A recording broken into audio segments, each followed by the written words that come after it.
with Rob Curran, who's a supporter of Willi Cannell. Hi, Rob.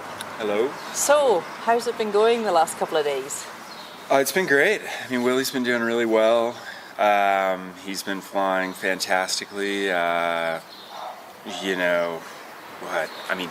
far back do you want to go? How far back do you want to tell me? I mean, it's an odyssey, but yesterday, he hiked up to a launch out of, we stayed in the town of Gavin maybe. Mm-hmm. And we hiked up a little to the next town, up a ridge. He had a great flight, but then just got kind of shut down right before that last ridge before El Turbone. Mm-hmm. So we had a super hot hike up to the ridge where he and I hiked up. He launched. I mean, it was overdeveloping as we're going up to launch, and then he gets off and goes around the corner, has a bit of a glide, makes some distance, and then it starts pouring rain. So by the time I got back to the car, it's like pounding rain.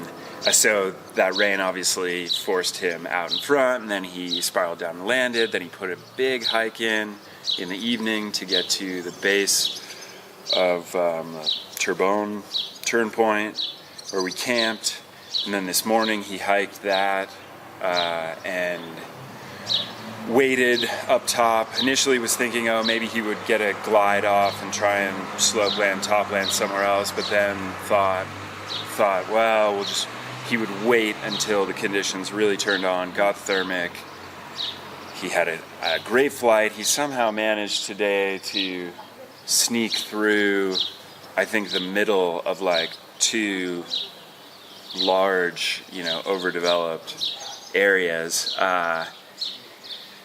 Got through that, landed. I don't know if we were talking, he was calling me, on the phone from the air, and we were talking about where he should land and, what the trail options were available, and I gave him sort of the best advice I could think of at the time, which now I'm wondering if it was good because he's lost in the fog somewhere up there. So what was the advice?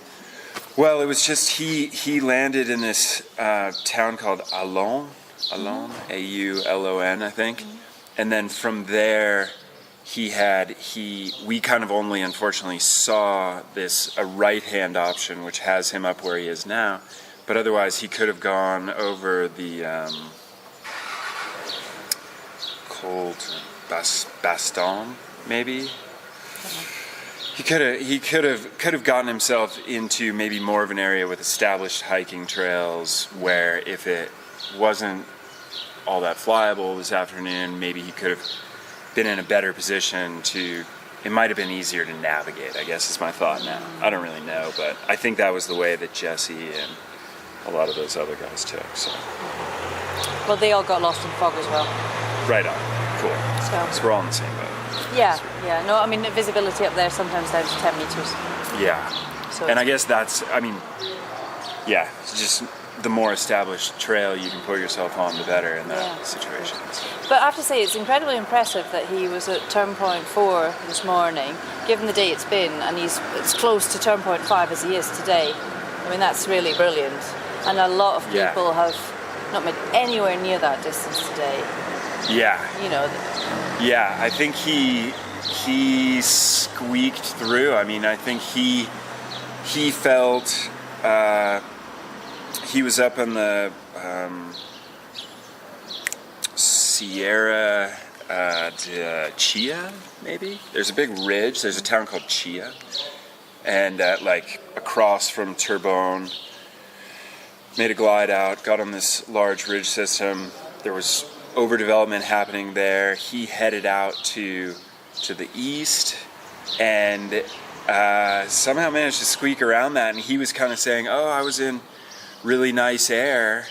And he was only looking at overdevelopment to his west. But I think while he was doing that, there was also overdevelopment to his east. And he just somehow with optimism, just managed to like squeak through. But he said it looked like, nice, non-threatening clouds where he was. Well, I mean, he's pulled off a great day. Yeah. No, I mean, he's really, to be honest, because, we've been looking at the people close to us to sort of see who we could hook up with. And Willi hadn't been on our radar this morning. So when he popped up, we were like, hey, we can talk to these guys. So, he's really made up a big chunk of distance. So that's really impressive. Yeah. And so what's your plan for tonight and for tomorrow?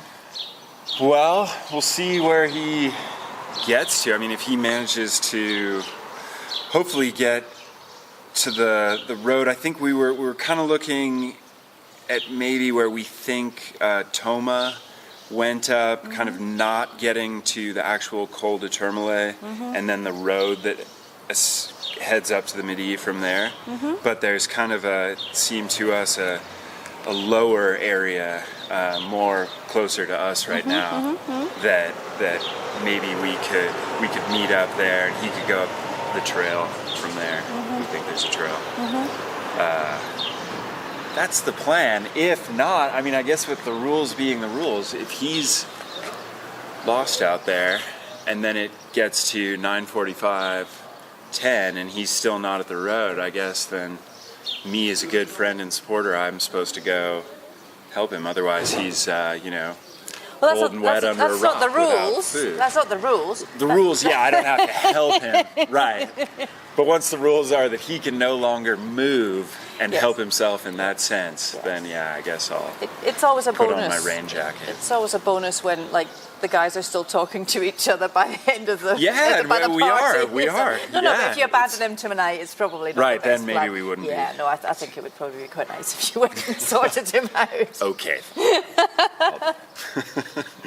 Right. Well, I hope he tags it either tonight or tomorrow. Yeah. And then onwards and upwards towards the next turn point. Yeah. We'll try. Give it a full effort. And we have until 10 p.m. tomorrow night? No, 10 p.m. on Saturday. Today's only Thursday. Right. Yes, you've got 2 more days. Excellent. Yes, I knew that. There's been a little bit of confusion what day it is. I've been the same. I've had to ask the auntie every day what day it is. Yeah. So thankfully he's keeping me on the straight and narrow. I know. Why we're here. Okay, thank you so much, Rob. It's been really nice to bump into you. Yeah, my pleasure. Cheers. Thank you.